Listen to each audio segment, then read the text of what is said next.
উড়োজাহাজে অব্যবহৃত 10টি টায়ার চুরি করে বেসরকারি একটি প্রতিষ্ঠানকে দেওয়ার অভিযোগ উঠেছে বিমান বাংলাদেশ এয়ারলাইন্সের 2 কর্মীর বিরুদ্ধে। এ ঘটনায় বিমানবন্দর থানায় জিডি করেছে বিমান কর্তৃপক্ষ। বিমানের জনসংযোগ কর্মকর্তা জানান, এই ঘটনায় তদন্ত চলছে। আর একজন এভিয়েশন বিশেষজ্ঞ বলছেন, চুরির ঘটনায় বেবিচোকের দায় আছে। আরও জানাচ্ছেন শাহিদুজ্জামান সাকিব। সম্প্রতি একাধিক উড়োজাহাজে ত্রুটি দেখা দেওয়ার পর প্রশ্ন উঠে বিমানের রক্ষণাবেক্ষণ ব্যবস্থা নিয়ে। এরই মধ্যে নতুন করে সামনে এসেছে বিমানের 10টি টায়ার চুরির অভিযোগ।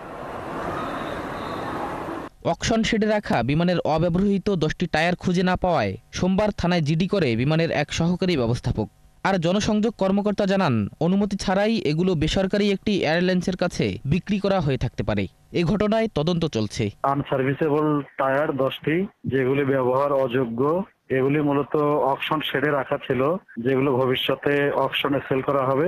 এইরকম 10টা টায়ার কর্তৃপক্ষের অনুমতি ব্যতি রেখেই আমাদের প্রাথমিকভাবে জানা গেছে আমাদের 2জন এমপ্লয়ি তারা এরকম 10টি টায়ার ইউএস বাংলার নিকট দেয় এবং ইউএস বাংলা থেকে 6টি টায়ার দিয়ে এটা এক্সচেঞ্জ করে। তো এটি আমাদের সিকিউরিটি যখন জানতে পারে, জানা মাত্রই আমরা থানায় জিডি করি বিষয়টি এবং সিকিউরিটিকে নির্দেশ দেয় বিষয়টা তদন্ত করে কারা এর সঙ্গে জড়িত এটা খুঁজে বের করার জন্য।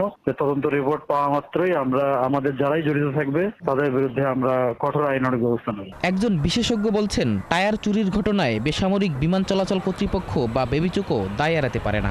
এয়ারপোর্টের সামগ্রিক নিরাপত্তা এবং সামগ্রিক সমস্ত ব্যবস্থাপনা এটা সিভিল এভিয়েশন অথরিটি করে থাকে এবং ওখান থেকে বিমানের কাউকে বা কেউ যদি কিছু নিয়ে যায় এয়ারপোর্ট থেকে, সেটা এয়ারপোর্টের অভ্যন্তরে এয়ার সাইডে যে কোনো কিছু যদি হারানো যায়, খোয়ানো যায়, সেটার জন্য সিভিল এভিয়েশনকে দায়বদ্ধ হতে হবে। এখানে বিমানের এখানে কতটা দায় আছে আমি সেটা আমার সে ব্যাপারে প্রশ্ন আছে আর কি।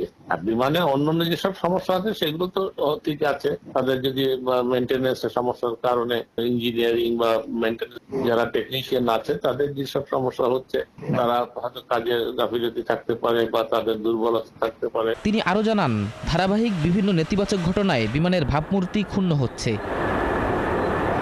শাহিদুজ্জামান সাকিব, ৭১, ঢাকা।